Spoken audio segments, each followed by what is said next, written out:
विधानसभा अध्यक्ष ज्ञानचंद गुप्ता साहब हमारे साथ मौजूद हैं। पहला सवाल यही है सर, जो चुनाव परिणाम फिलहाल तक आ रहे हैं, बीजेपी अच्छी खासी जीतती नजर आ रही है, पहली क्या प्रतिक्रिया है?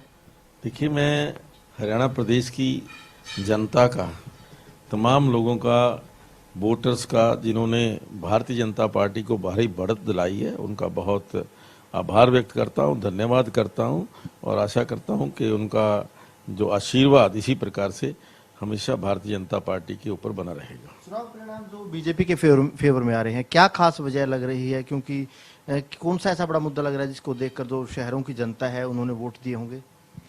सिर्फ एक ही मुद्दा है जो मैं समझता हूं कि पिछले 7 साल के अंदर हमारे मुख्यमंत्री आदरणीय मनोहर लाल जी ने जिस प्रकार से हरियाणा प्रदेश का विकास किया है, बिना किसी क्षेत्रीय भेदभाव के, बिना किसी जाति पाति के भेदभाव से, और सबको साथ लेकर के सभी विधानसभा क्षेत्रों के अंदर, चाहे वो सत्ता पक्ष के विधायकों के क्षेत्र हैं, चाहे वो विपक्ष के विधायकों के क्षेत्र हैं, ये जो विकास के कार्य हुए हैं, ये आज जो जनता ने उन विकास के कार्यों के ऊपर मुहर लगाई। विकास की बात कह रहे हैं स्पीकर साहब, लेकिन नगर परिषद में आपका परिणाम काफी अच्छा है, काफी हद तक, लेकिन नगर पालिका में उतना अच्छा परिणाम नहीं। खास वजह नहीं, देखिए, ये विश्लेषण करेंगे कि कहाँ नगर पालिका के अंदर क्यों, नगर पालिका के अंदर बहुत सारे स्थानों के ऊपर जो पार्टी है वो बिना सिंबल के भी चुनाव लड़ी है, तो इसलिए हम ये विश्लेषण कि कौन कौन वहाँ खड़े हुए थे, किस पार्टी ने कितने कैंडिडेट खड़े किए थे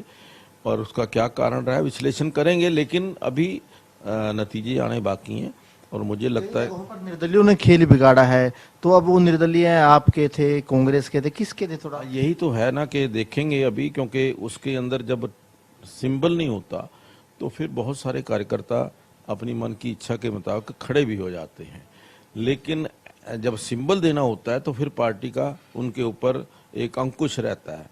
जब अंकुश खत्म हो गया, सिंबल का अंकुश खत्म हो गया, तो फिर वो अपने तौर पर बीजेपी जेजेपी की अंदरूनी लड़ाई सामने आ रही है। फतेहाबाद विधायक भी कहीं ना कहीं जेजेपी नेताओं पर भीतरघात के आरोप लगा रहे हैं। टोहाना में जेजेपी उम्मीदवार हार जाते हैं, जो जिनको कहा जा रहा है कि बराला साहब ने समर्थन दिया, वो जीत जाते हैं। जो अंदरूनी लड़ाई है, इसको आप कैसे देखते हैं? नहीं, देखिए, मैं इसको लोकतंत्र के अंदर जो छोटा चुनाव होता जाता है व्यक्तिगत होता जाता है, जो चुनाव बड़ा होगा वो पार्टी के साथ जुड़ता चला जाता है। जहाँ जहाँ पर भी कुछ आपस के अंदर पहले कन्फ्यूज़न हुई, क्योंकि पहले थोड़ा सा एक बार ये घोषणा हुई थी कि हम अकेले चुनाव लड़ेंगे, उसके पश्चात जब कांग्रेस मैदान से भाग गई, कांग्रेस ने सिंबल देने से मना कर दिया, तो फिर ये हुआ कि हम मिलकर के चुनाव लड़ें। और कुछ कन्फ्यूज़न रही कि कुछ लोगों ने पहले कैंडिडेट अनाउंस कर दिए उस समय और उन्होंने विड्रॉ नहीं किया।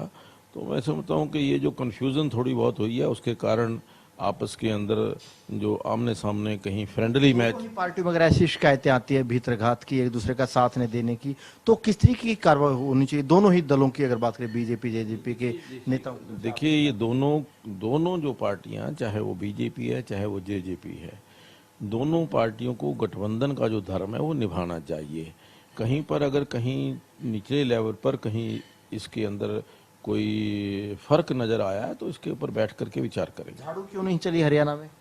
झाड़ू का कोई स्कोप ही नहीं है। झाड़ू का 4 महीने पहले जो पंजाब के अंदर आई थी और उसके पश्चात आज जो जिस प्रकार की स्थिति आज पंजाब के अंदर है कि पंजाब का वोटर अपने आप को ठगा हुआ महसूस कर रहा है कि हमने किस पार्टी को वोट दे दिए, और जो आज पंजाब के अंदर जो गैंगवार शुरू हुआ है, जिस प्रकार से कानून व्यवस्था की स्थिति बिगड़ी है, उस बात को लेकर के आज पंजाब के लोग तो चिंतित है ही, पर लेकिन जो दूसरे, मेरे आपसे सिर्फ 2 आखिरी सवाल है। कांग्रेस को लेकर क्या कहेंगे? जो कई निर्दलीय जीते हैं, कांग्रेस के नेता दावा कर रहे हैं कि वो हमारे समर्थित थे, तो जो निर्दलीय जीत रहे हैं वो कांग्रेस के समर्थित थे, बीजेपी के थे, किसके? देखिए, अगर इतना ही दावा था उनका, फिर वो सिंबल पर लड़ते तो फिर बड़ी खबर आ रही है।